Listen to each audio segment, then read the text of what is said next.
Well, I just got home from work, so I'm gonna try and mulch some leaves in the yard again and wash these two Bobcats, and then I guess give a review. Or not wash, well, I don't know, I might wash them, might blow them off. We'll see how lazy I feel.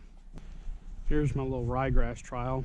If y'all can see the difference, it's that green circle a little bit taller. I seeded this section of our yard a while ago, like, well, 4 or 5 days ago, and it hasn't started germinating yet because we don't have irrigation up there. But this I seeded like 2 weeks ago to basically run chemical trials on throughout this winter. So if they go wrong, I don't care. I haven't fertilized or anything either, nor did I put any starter fertilizer on that, because the Pennington starter fertilizer I use is like $45 a bag, and I'm too lazy to use it. Oh, I'm gonna do some of this, get this review out, and then I got to go to Lowe's and buy some stuff. I've also, when I switched to the X blades, I stopped sharpening the blades every morning. That's awesome. Time to go wash my hands. Wondered what this sticky mud was. Well, guess what, guys? It's not sticky mud. It's dog crap. I will say, at least it's cold and not warm.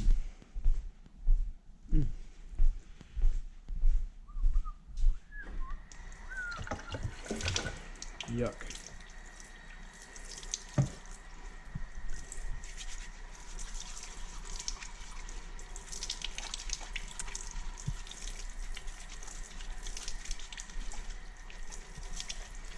That smells terrible. I don't know where I picked that up. Alright, that's good. Good enough. Alright, now I know not to pick up that crap again. I'm gonna take the usual mower because it's the only one with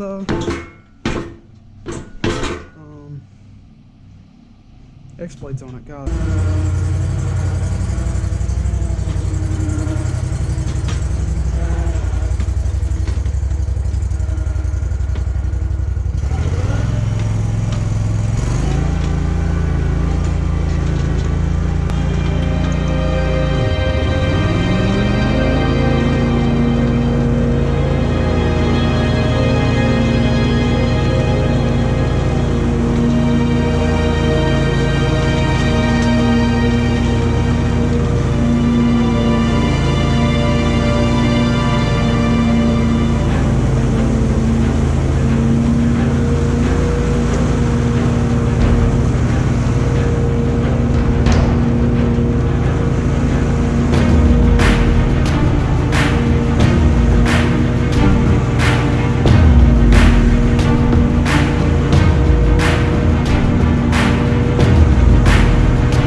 do you guys think?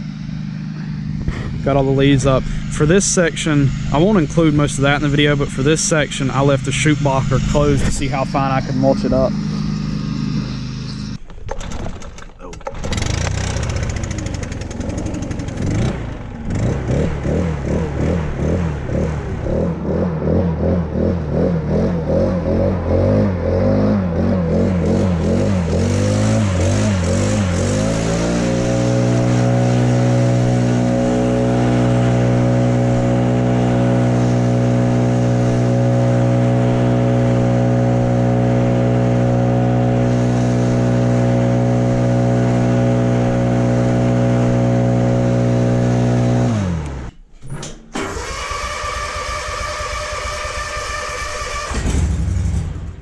Dang it.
These are the ZT 3500s. They're like the entry-level commercial. These aren't too expensive. I think these came in at, I think I paid after tax $8,400 a piece for them, if I remember correctly. I bought them at the same time, so I saved like 200 bucks a mower, plus the discount my dealer gave me for this being my, well, actually, these were number 2 and 3. I did order a ZS 4000 36-inch stand-up. A little bit about these two mowers. They're the Kawasaki FX 691Vs. I'm guessing that's 691. That's 726 cc, 22 horsepower. Luckily, my dealer only sells Kawasaki's. My John Deere's had Briggs. I'm a huge Kawasaki fan. That's the only motor that I believe in. I believe for the horsepower versus torque ratio is absolutely insane. I would say 22 horsepower Kawasaki will match up with any 25, 27 horsepower Briggs or Kohler any day of the week. I haven't used Kohler that much. I've only demoed it on a couple of commercial John Deere's, so I can't speak too bad about it. But I can say that from my personal experience, I'm a Kawasaki fan. This mower's got 286.9 hours. This mower's got, it's telling me service stuff again, 62.3. So yeah, it's they've been great. These are the 52-inch decks. I feel like the 52 with this size engine is a perfect match. I think when you go to the 61, because they do make a 61 for this model, I think they do go up to a 25 Kawasaki, but I'm actually planning on going to a ZT, because it goes ZT 3500, ZS 4000, which is the stand-on. Like I said, I ordered a 36-inch stand-on, and then it goes ZT 5000, no, ZT 6000. They discontinued the 5000. Then it goes ZT 6000, then the 7000, which is the top of the line. The 6000, I'm either looking at it like a 61 6000 or a 61 7000. The 6000 goes 12 miles an hour. The 7000 goes 13 mowing speed. These only do 10. My John Deere did 8.5. So I think a 61 will be extremely efficient on a mower that goes 12 to 13. It's about a $2,000 price difference. You're looking at like 12.5 versus 14.5 for the 6 versus 7000. But anyway, that's not a review about those mowers. I guess the highlights of these, it's insane power. You can't kill them. Even with the X blades on this, you saw in some of that, you heard it bog in some of that thick thick leaves up there, but as you can see on the video, or as you saw on the video, it just mulches them right up. We've got plenty of pasture accounts that we mow every 2 weeks that do amazing mowing knee-high grass, and yeah, the paint holds up great. My only complaint, the stickers do come off really easy. I've lost the ZT 3500 and the blade height thing on mine, but I've got it memorized, so it's not a big deal. So I put that grip tape there because actually you can see where the grip tape's kind of been rubbed down. I rubbed through the paint to the bare metal. I didn't want it to start rusting or anything, so I hit it with a thing of primer and threw that on there. It's not straight, so it bugs me a little bit, but that was my fault. I was in a rush one morning. But yeah, not much of a review. I guess they hold, I think they hold 8.5 gallons of gas, like 4.25 per tank. I will say they redesigned, because if you don't know, you know, the Bobcats didn't come white and orange till this year, but they redesigned these fuel gauge things. Within the first 25 hours, both gauges on both mowers went out, so that's really not a huge deal to us. The switch for them is right back there. You just spin it around to switch tanks, just like that.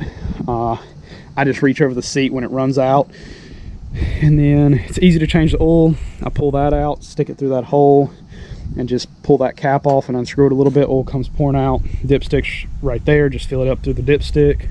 Have serviced the hydros once. That's pretty easy on these. I got to do it again. I'm actually a couple hours behind, but I think that'll be okay. The other big benefit of these Bobcats, these Bobcats over the John Deere, in my opinion, was a suspension seat. When you sit down, you know, the seat bounces up and down. For the price, that's one of the things. This came with Kawasaki engine. The John Deere was about 400 bucks cheaper. It was low, high sevens, low weights after tax, so 400 or 500 bucks cheaper, something like that. But this came with the suspension seat. John Deere wanted $2,100 for that option. This was standard, because I used to use John Deere, and then I switched from the John Deere dealership for all my steel handheld equipment to a local place up here in Red Oak, North Carolina. It's like 7-8 minutes from my house. He carried Bobcats. I didn't pay attention to them for a year, and then the end of 2020, I was like, you know what, I'm gonna look at one. I demoed a couple. I actually demoed a ZT 6000, and I was like, well, you know, this is a $12,500 mower. You know, what if I just buy a ZT 3500, which is 8,600, something like that, whatever I said earlier, I can't exactly remember.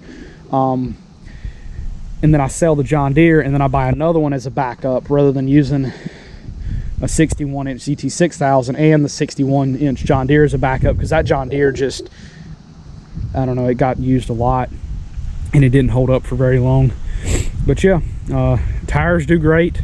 This one's been very lucky as a backup. Hasn't got a single flat yet, knock on wood. This tire's going flat. It's got 2 plugs in it. That one's got 1, that one's got 2, and that one's got 2. So this thing's almost got 7 plugs in it right now. I'm thinking about switching to the twills at some point, just because, yeah, you can see one of the plugs hanging out the sidewall. I think that means you're supposed to repair it, but that's okay. I'm not worried about it. I'm thinking about switching to the twills on this mower at some point, maybe. We will see. I'm not worried about, like, I know a lot of people debate, oh, the tire's cheaper than the twill by far, it's not worth it. I'm worried about the downtime every time these go flat. But anyway, I hope this review was decent. I'll probably wash them up and get it a little bit more in depth, like 5-minute review one day, but that's to come. Hope you guys like this video. Sorry if the editing's not the best right now. I'm getting back in the hang of it. It's been a long time since I uploaded a YouTube video, but it'll get there. Thank you guys for watching. Y'all stay safe. Bye-bye.